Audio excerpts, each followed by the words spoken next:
نرحب بكم مشاهدينا الكرام في قناتنا ماروك نيوز تيفي، التي تسعى لتقديم تغطية شاملة وموثوقة للأخبار الهامة على الساحة الوطنية والعالمية. نشكركم على دعمكم وثقتكم. لا تنسوا الإعجاب والاشتراك في القناة لتتوصلوا بكل جديد. المغرب يستضيف كأس الأمم الإفريقية لكرة القدم للعام 2025 بعدما سحبت نيجيريا وبنين ملفيهما المشترك. الجزائر كانت أعلنت أمس من جانبها أنها لا تريد تنظيم هذه الكأس، فيما نالت كينيا وتنزانيا وأوغندا حق استضافة مشترك لدورة العام 2027. الإعلان جاء في القاهرة حيث اجتمعت اللجنة التنفيذية للاتحاد الإفريقي. ينضم إلينا الآن صحفي الرياضي محمد مندور. أهلا بك أستاذ محمد. المغرب ينظم إذن الألعاب الإفريقية لكرة القدم للعام 2025، ما حيثيات كل ذلك وكيف نفهم أيضا انسحاب الجزائر أمس؟ حيثيات كل ذلك بتأتي من أن المغرب تقدم بملف قوي جدا، ملف أعتبر أنه هو الأفضل في تاريخ أفريقيا بالكامل. لم تتقدم أي دولة من قبل بملف بقوة ملف المغربي في هذه البطولة. المغرب تقدم ب7 ملاعب جاهزة لاستضافة البطولة، لن تبنى ملاعب، لن يتم تحضير ملاعب أو تجهيز ملاعب، بل إنها قائمة بالفعل، بالإضافة ل 24 ملعب للتدريب لكل الفرق التي ستشترك في البطولة. وهذا يحدث لأول مرة أن يكون لكل فريق ملعب منفصل. هذا كان يحدث ما كان يحدث من قبل، كان مختلف تماما من حيث التكدس في الملاعب والتكدس في ملاعب التدريب والمشاكل التي تحدث، ورأينا جميعا المشاكل التي حدثت في البطولة الماضية في الكاميرون. أما ملف المغرب فمن وجهة نظر الشخصية كان لا يرفض، ولذلك الجزائر رأت من وجهة نظرها ومن وجهة نظر مسؤوليها أنه ملف من الصعب منافسته، فبالتالي انسحبت مبكرا، بالإضافة للملف الآخر المشترك.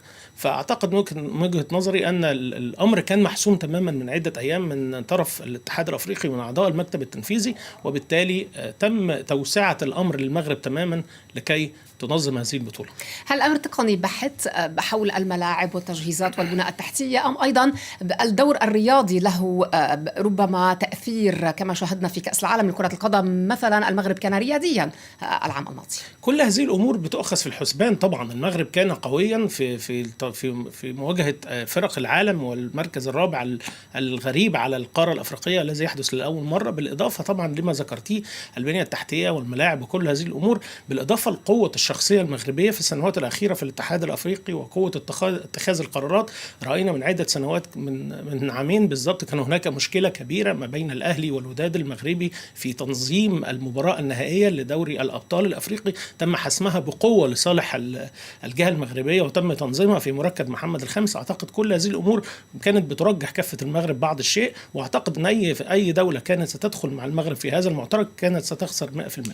طيب، فنتحدث عن عام 2027، مشاركة ثلاثية هي سابقة من نوعها لتنزانيا كينيا وأوغندا. كيف نفهم هذا الاختيار؟ الاتحاد الأفريقي النهاردة بيرى أن بعض الدول الأفريقية لن تستطيع تنظيم البطولات بمفردها. نحن النهاردة بنرى 24 فريق بيتنافس في هذه البطولة، 24 فريق. من الصعب استضافة تنزانيا أو كينيا أو أوغندا لل24 فريق بالكامل.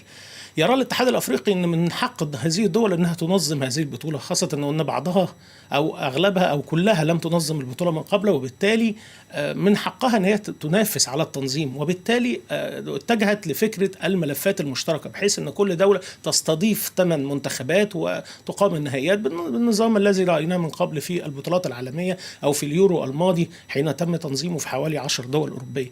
أعتقد أنه أمر جديد على الاتحاد الأفريقي، جديد على الدول الأفريقية. الفرق مع اليورو أن هنا هذه الدول لا تملك البناء التحتية، لديها مشاكل طبعا. حتى في المواصلات، في الملاعب. بالتالي هل لو اجتمعت ثلاثية من الممكن أن تتخطى هذه العقبات، خصوصا أن الوقت ضيق؟ أعتقد أنها ممكن تتخطى بعض الشيء، ولكن لن تتخطى بالكلية.